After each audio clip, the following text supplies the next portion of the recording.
Kalau kita beribadah harus sesuai dengan ilmunya, sesuai dengan yang dicontohkan oleh Rasulullah melalui para ulama. Yang kedua, harus ikhlas. Dan yang terakhir, jangan lupa meskipun kita rajin amal ibadah, jaga hati kita dari penyakit hati. Ojo senengnya ngegibah, ngerasani dan lain sebagainya. Tentang cara sholat sendekap, kok ada Ustadz Allahu Akbar terus di pinggir gini kan? Jadi cara sendekap, mungkin ada yang pernah haji, pernah umroh akan melihat macam-macam cara. Kalau mazhab Syafi'i, mazhab yang lain dulu. Mazhab Hanafi, tempatnya sendekap itu di bawah pusar. Hei Zam, kamu praktekkan di sini. Di bawah pusar. Coba takbir. Takbir dulu. Yo, sing bener dah. Ojo malu-malin ustadznya. Yo, Allah. Kuping, kuping. Ulangi. Allahu Akbar. Kalau mazhab Hanafi di bawah pusar. Pusarmu mana? Agak bawah. Mazhab Hanafi. Mazhab Hambali juga di bawah pusar. Jadi ini bukan males-malesan, memang gayanya Allahu Akbar di bawah. Berbeda dengan mazhab Syafi'i. Kalau mazhab Syafi'i ada di antara pusar dan dada, makanya agak ke atas. Allahu Akbar.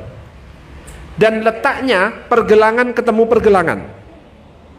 Cara pertama, pergelangan jam. Pergelangan ketemu pergelangan, cara pertama. Cara kedua, pergelangannya dipegang.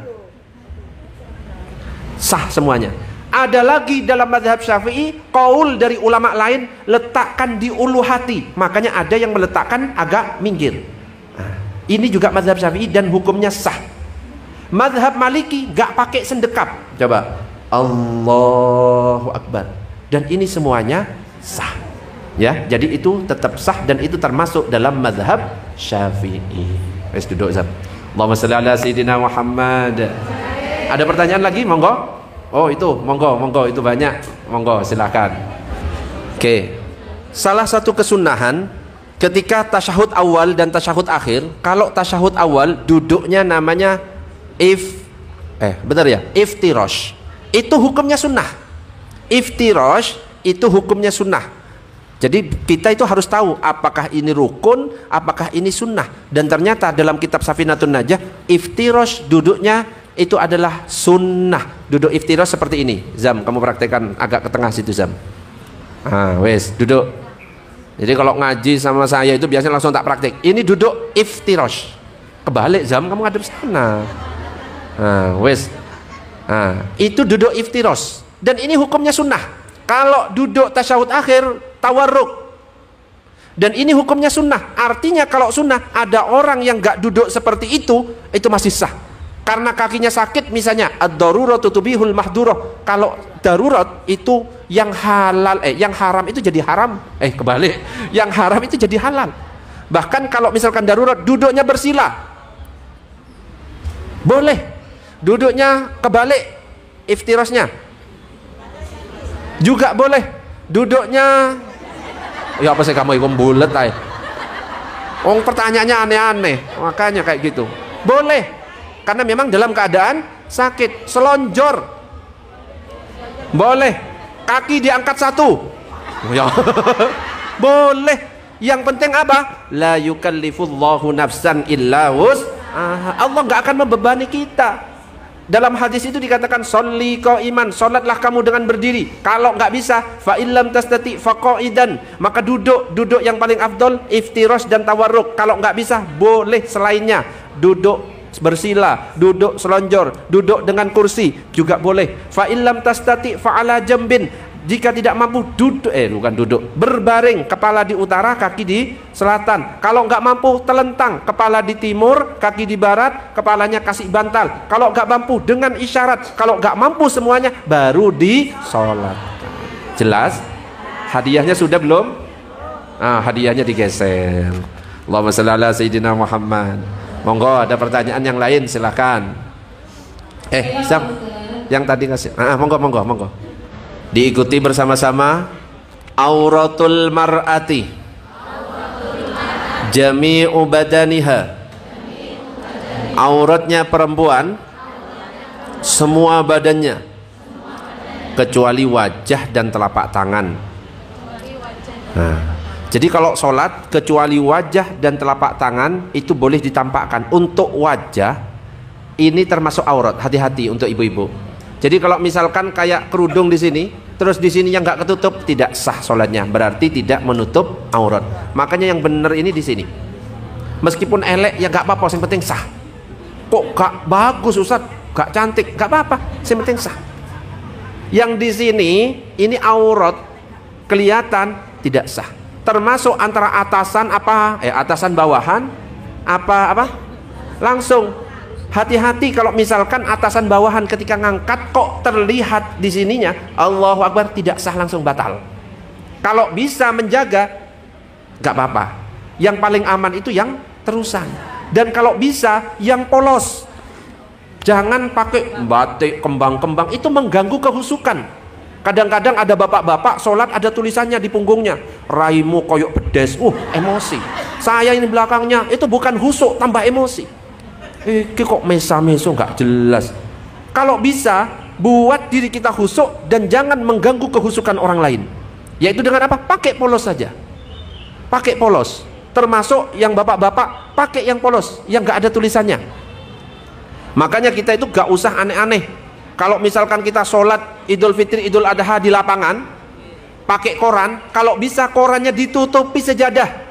Kenapa? Khawatir ada kabar-kabar gak jelas. Seorang wanita diperkosa 10 orang. Gak jadi sholat, gak husuk. Okay? Jadi kalau yang afdol, yang bagus supaya aman dari kelihatan auratnya, yang terusan. Tapi bukan gak boleh, boleh, tapi harus hati-hati. Begitu juga yang di sini ibu-ibu ditutup. Ini termasuk aurat. Ada pertanyaan sekarang, kalau suara aurat apa enggak? Suara wanita aurat apa enggak? Kalau aurat tadi sholawatan kedengeran saya dosa semuanya. Diikuti semuanya. Sautul mar'ati laisa bi'auratin. Suara wanita bukanlah aurat. Suara wanita bukan aurat, tapi bisa membuat dosa jika misalkan membuat orang lain syahwat. Makanya kalau amin untuk wanita nggak usah keras-keras, amin biasa, nggak usah dilenggok-lenggokkan. Akhirnya yang imamnya, sopo ini penasaran, itu yang membuat haram. Ada juga yang nanya ke saya, wes cukup, sudah kejawab ya. Ada yang mau nanya, monggo. Allahumma shalli ala sayyidina Muhammad. An-niyatu qasdus syai' muqtarinan bi fi'lihi wa mahalluha al-qalbu wa talaffudhu biha sunnatun. Loh, ngafalkan kayak gini nih susah loh ya. Jadi niat itu menyengaja melakukan sesuatu berbarengan dengan perbuatan. Tempatnya di dalam hati, melafadzkan niat itu hukumnya sunnah. Jadi yang disebut niat itu bukan yang usolli. Yang usolli itu hanya lafadz niat. Usolli fardad duhri arba'a raka'atin mustaqbilal kiblati ma'muman lillahi ta'ala. Ini lafadz niat, hukumnya sunnah. Dan ini dibaca sebelum takbir. Yang wajib, ini yang wajib, yang banyak orang yang nggak ngerti. Dikira niat itu usolli itu bukan, tapi itu lafadz, hukumnya sunnah. Yang wajib itu berbarengan dengan perbuatan. Qasdus syai' muqtarinan bi fi'lihi, berbarengan. Berarti ketika takbir, usolli fardhu dhuhri arba'a raka'atin mustaqbilal kiblati ma'muman lillahi ta'ala. Ketika takbir, Allahu Akbar. Selama lafadz Allah wajib lintaskan. Ini wajib. Dan ini benar. Saya sholat fardhu duhur, cukup gitu, nggak usah panjang-panjang, biar nggak kelamaan. Saya sholat fardhu duhur, Allahu Akbar. Kalau ada orang pakai usolli fardhu duhri arba'a raka'atin mustaqbilal kiblati ma'muman lillahi ta'ala, tapi nggak melintaskan Allahu Akbar, tidak sah. Ada orang nggak pakai usolli tapi langsung niat dalam hati, Allah, saya sholat fardhu duhur, Allahu Akbar, sah. Yang paling afdol caranya gimana? Dilafatkan, kemudian ketika takbir lintaskan dalam hati. Usolli fardhu dhuhri arba'a raka'atin mustaqbilal kiblati ma'muman lillahi ta'ala. Allah, saya sholat fardhu dhuhur, Allahu Akbar, itu yang sah. Itu ada dalam kitab Safinatun Najah. Pertanyaan berat ini. Keluar kentut tapi itu ya. Ya, ibu-ibu ketika sujud, bangun dari sujud kayak keluar kentut tapi bukan kentut.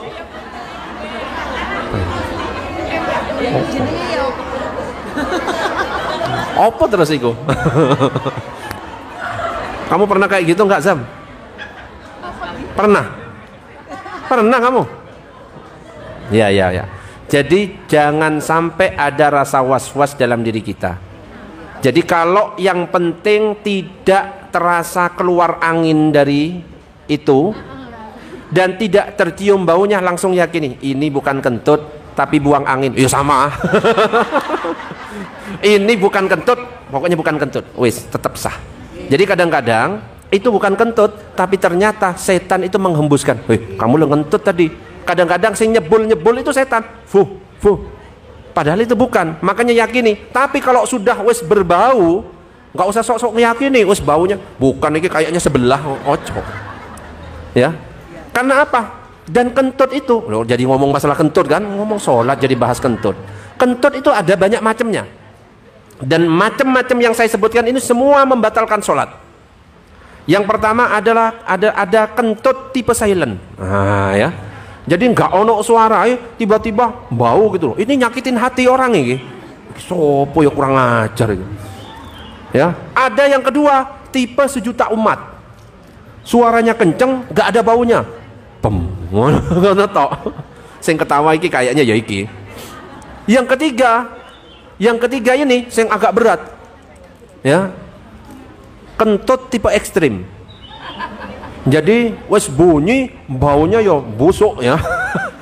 Setelah diteliti ternyata kenapa kok bisa busuk? Ternyata habis kentut ada yang ampas-ampasnya ngikut. Nah, itu kalau dalam bahasa Mandarin itu namanya kecerit.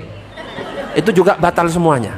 Jadi Bu, pokoknya yakini yang penting tidak tercium bau, bukan kentut, gitu aja. Karena kadang-kadang kalau bapak-bapak itu kayak keluar kencing, keluar pipis. Termasuk ibu-ibu kadang-kadang rukuk sujud kok kayak ada pipis karena cara BAK-nya salah. Kalau bapak-bapak banyak yang salah. Kenapa? Langsung berdiri diarahkan ke dinding sampai jebol semua dinding itu. Akhirnya apa? Nggak tuntas. Harusnya gimana? Jongkok termasuk bapak dan ibu. Cara jongkoknya bukan jongkok biasa. Coba kamu jongkok. Kamu kalau kencing duduk kan? Awas kamu. Kalau nggak tahu jongkok, kayak apa? Coba di sini. Nah, jongkok biasa aja. Bukan jongkok seperti ini. Ini nggak tuntas, termasuk bapak atau ibu. Cara jongkok yang benar, kaki kanan di depan, kaki kiri agak di belakang. Yang lutut agak diangkat, yang lutut kiri agak ke bawah. Yang lutut ini agak didekatkan dengan dada.